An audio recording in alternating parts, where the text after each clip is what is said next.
Hi everyone, welcome to the RP Trading with another session. So let's start the video. তো আজকে ভিডিওতে discuss করব castle India.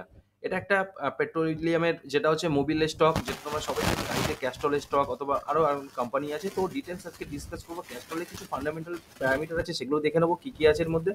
তো প্রথমেই বলে রাখি একটা ডিসক্লেমার, যেটা হলো আমি কোনো সেবি রিসার্চ অ্যানালিস্ট নয়, এটা অনলি ফর এডুকেশনাল পারপাস। আমরা কিভাবে স্টক মার্কেট শিখতে পারি পুরোপুরি এডুকেশনাল পারপাস উপরে এই ভিডিওটা তৈরি করা হচ্ছে।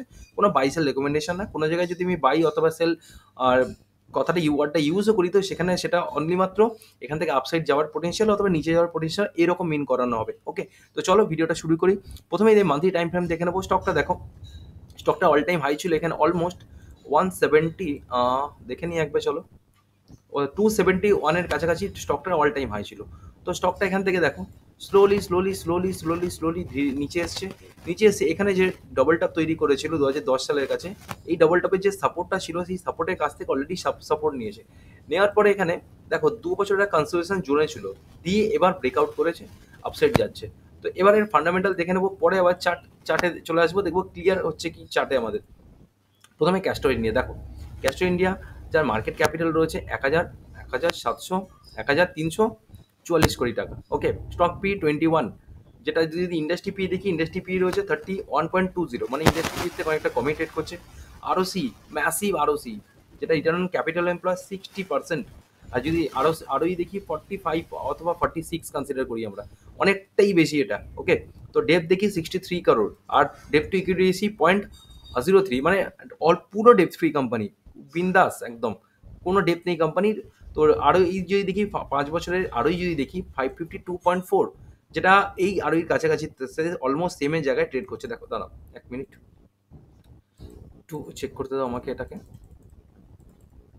চলো, হ্যাঁ, যেটা যদি দেখি 5 বছরে যদি আরোই দেখি আমরা, 5 বছরের আরোই আর এখন যে আরোইটা চলছে অলমোস্ট কাছাকাছি, এটা 46, এটা 62। ঠিক, ঠিক আছে, তো অনেকটাই 52, অনেকটাই কাছাকাছি আছে। তো এবার দেখে নেবো যে এর ইপিএস রয়েছে 8.24, প্রাইস টু সেল 3.84। স্টকটা অলরেডি বুক ভ্যালু থেকে 8.74 জায়গায় 74 রেট করছে। তো বুক ভ্যালু 8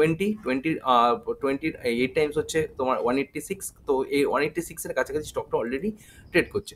ঠিক আছে, তো এবার নিচে চলে আসবো, নিচে চলে এসে সোজা চলে আসবো প্রফিট অ্যান্ড লস স্টেটমেন্টে। প্রফিট অ্যান্ড লস স্টেটমেন্ট যদি দেখি আমরা, দেখো কোম্পানি কন্টিনিউয়াসলি এর সেলস দেখো গ্রোয়িং ফেজে রয়েছে। 3,900 থেকে 3,800 একবার ড্রপ হয়েছে, due to the corona drop হয়েছে। এখান থেকে হাইয়েস্ট এবার প্রফিট করোনার পরে 4,192, তারপরে 4,774, তারপর হচ্ছে 4,987। এখন টিডিএমতে চলছে, এখনও দুটো কোয়ার্টার বাকি। যে দুটো কোয়ার্টার উই ক্যান এক্সপেক্ট যে above 5,000 crore company sales grow করতে পারে। তো চলো, কোম্পানি তো সেলস তো ঠিকঠাক করছে, এবার অপারেটিং প্রফিট মার্জিন দেখে নিই। তো অপারেটিং প্রফিট মার্জিন দেখো, একটা ম্যাসিভ দারুণ একটা প্যারামিটার এখানে 20 তো অ্যাভভ 25-এর কাছে খুব ভালো প্যারামিটার দেখো। এখানে অন অ্যাভারেজ 27, 30, 27, 25, 23, 22। যদি আমি অন অ্যাভারেজ দেখি এখানে, তো অ্যাভভ 25%-এর কাছাকাছি কোম্পানি অপারেটিং প্রফিট মার্জিন রয়েছে। এবার চলে আসবেন সোজা নেট প্রফিটে। কোম্পানি এত তো সেলস করছে, প্রফিট মার্জিনও এত দেখাচ্ছে, অপারেটিং প্রফিট আলটিমেটলি প্রফিট কত করছে। তো চলো দেখে নিচ্ছি একবার প্রফিটটা কি বলছে এখানে।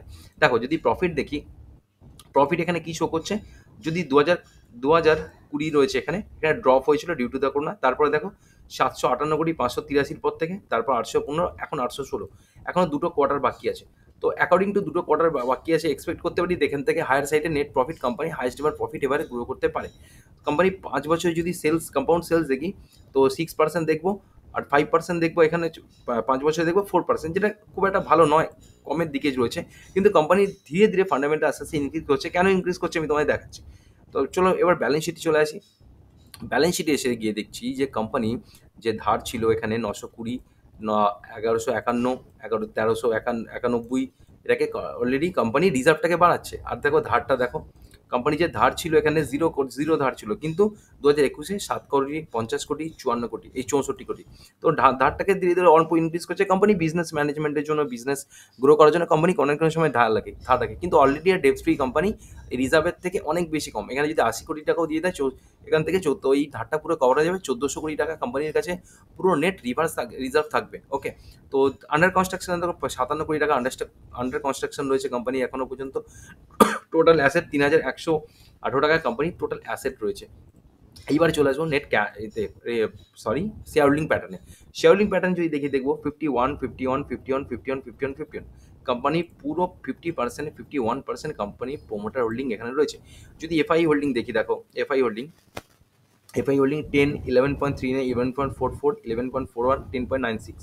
ডিআই হোল্ডিং কন্টিনিউয়াসলি সেম জায়গায় রয়েছে, অলমোস্ট এফআইআই আর ডিআই নিয়ে এখানে 26%-এর কাছাকাছি প্রোমোটার হোল্ডিং রয়েছে। আর পাবলিক হোল্ডিং যদি দেখি 21। এবার দেখুন পাবলিকের স্ট্রং হ্যান্ড কিছু উইক হ্যান্ড আছে কিনা, পাবলিক কিছু শো করছে না এখানে, তো 20%, 21%, 21.50 ঠিকঠাক একটা প্যারামিটার। এবার চলে আসবো আবার চার্টে, আসল পিকচারটা ওখানে আমাদের ক্লিয়ার হবে, মেন পিকচারটা। দেখো চার্টে এসে দেখি, চার্টে এসে প্রথমে আমরা মান্থলি টাইম ফ্রেমে দেখছি যে এখান থেকে স্টকটা নিচে এসে এখানে একটা স্ট্রং কনসোলিডেশন ছিল, 2.5 বছর ধরে কোম্পানি প্রাইস এখানে স্ট্রং কনসিডার করে এখানে ব্রেকআউট দিয়েছে। ঠিক আছে, ব্রেকআউট লেভেলটা ছিল 161.85, এখানে ওপর দিকে যাচ্ছে। এবার আমরা দেখে নেবো যে এখানে উইকলি টাইম ফ্রেম কি বলছে। উইকলি টাইম ফ্রেমে দেখো, উইকলি টাইম ফ্রেমে ব্রেকআউট হয়ে গেছে এখান থেকে। ব্রেকআউট দেওয়ার আগে এখানে একবার টেস্ট করেছিল, এখানে ছোট রিজেকশন খেয়ে আবার নিচে এসছে, এখানে একটা কার্ভ টাইপের প্যাটার্ন করে উপরে হচ্ছে। আরেকবার আরেকটু দেখে নেবো আমরা এখানে ডেলি টাইম ফ্রেম কি বলছে। ডেলি টাইম ফ্রেমে সেম পজিশনস, এখান থেকে প্রথমবার রিজেকশন খেয়ে এখানে একটা রাউন্ডিং টাইপের ফর্মেশন করে উপর দিকে যাচ্ছে। তো এখানে দুটো অপরচুনিটি আমরা দেখতে পারি যে এখান থেকে স্টকটা আবার এখান থেকে দেখো, এই যে এই ক্যান্ডেলটা আছে এখান থেকে, এই ক্যান্ডেলটা এখান থেকে পুল ব্যাক, মানে অলমোস্ট ধরো 172 এর কাছাকাছি থেকে পুল ব্যাক করে আপসাইড যাওয়ার, অথবা এইখান থেকে রিটেস্ট, যে লেভেলটাকে ব্রেকআউট দিয়েছে সেই লেভেলটা 162, এই লেভেল থেকে ব্রেকআউট দিয়ে, চলো দুটো কালার আলাদা করে আমি তোমাদেরকে দেখাই তাহলে বুঝতে সুবিধা হবে। এটা হচ্ছে রিটেস্ট, রিটেস্ট হচ্ছে 162 এর কাছাকাছি থেকে রিটেস্ট। আর যদি পুল ব্যাক বলি তাহলে পুল ব্যাক তোমার হচ্ছে 172 এর কাছাকাছি থেকে পুল ব্যাক, এখান থেকে নিচে এসে স্টকটা আবার আপসাইড যাওয়ার পটেনশিয়াল আছে। এবার যদি স্টকটা যখন আপসাইড যাবে তো আমরা কি এক্সপেক্ট করতে পারি, চলো দেখি। এখান থেকে পটেনশিয়াল পরে এখান থেকে স্টকটা ফার্স্ট 214, সেকেন্ড তোমার এখান থেকে যেতে পারে সরি 247, আর লাস্ট টার্গেট হচ্ছে এখানে মানে হাইস্ট টার্গেট 270, অল টাইম হাইকে টাচ করে। এরপরে স্টক আরও যাওয়ার পটেনশিয়াল আছে, কিন্তু সেটা যেতে গেলে স্টককে একটু রিজেকশন ফেস করতে হবে, যেহেতু অল টাইম হাইকে টাচ করছে। সেখান থেকে একটু কনসেন্ট্রেট করবে, কনসেন্ট্রেট করে নিচে আসবে, নিচে এসে অনেকটা এরকমভাবে আস্তে আস্তে ধীরে ধীরে ধীরে স্লো করতে হবে। তো যদি স্টকের ফান্ডামেন্টাল খুবই ভালো, সব প্যারামিটারই ঠিক আছে, কোম্পানি এখন আস্তে আস্তে ধীরে ধীরে ইনক্রিজ করছে, ব্যালেন্স শিট পেয়ে সব ঠিকঠাক আছে, প্যারামিটার শো করছে। তো ইন ফিউচার এটাকে লং টার্ম ইনভেস্টিং পারপাসের জন্য স্টকটা পোর্টফোলিওতে রাখা যেতে পারে। তো এখান থেকে high side potential, in future এটা 2 টাইমস 3 টাইমস হওয়ার অনেকটা পটেনশিয়াল কোম্পানির কাছে রয়েছে। ক্যাস্ট্রল খুব নামি কোম্পানি, সবাই জানো ক্যাস্ট্রলের নাম, ছোট থেকে বড় যারা গাড়ি ভেহিকলস ইউজ করো, 4 চাকা অথবা বাইক ইউজ করো, সবাই আসলে ক্যাস্ট্রল সম্পর্কে আশা করি জানো। তো এটা খুব ভালো একটা রিলায়েবল কোম্পানি। তো এখান থেকে এই স্টকটা অনেকদিন পরে 2.5 বছরের কাছাকাছি কনসিডার করে এখান থেকে ভলিউমের সাথে ব্রেকআউট দিয়েছে। তো এখান থেকে আপসাইড যাওয়ার অনেকটা পটেনশিয়াল আমরা দেখতে পাচ্ছি স্টকটার মধ্যে। তো চলো, ভিডিওটা যদি ভালো লেগে থাকে ভিডিওটা অবশ্যই লাইক করে দিও, ফ্রেন্ডস আর ফ্যামিলির সাথে শেয়ার করে দিও, চ্যানেলটিকে সাবস্ক্রাইব করে দিও নতুন কোনো ভিডিওর নোটিফিকেশন পাওয়ার জন্য। তো চলো, ততক্ষণের জন্য আবার অন্য কোনো ভিডিও তোমার সাথে দেখা হবে।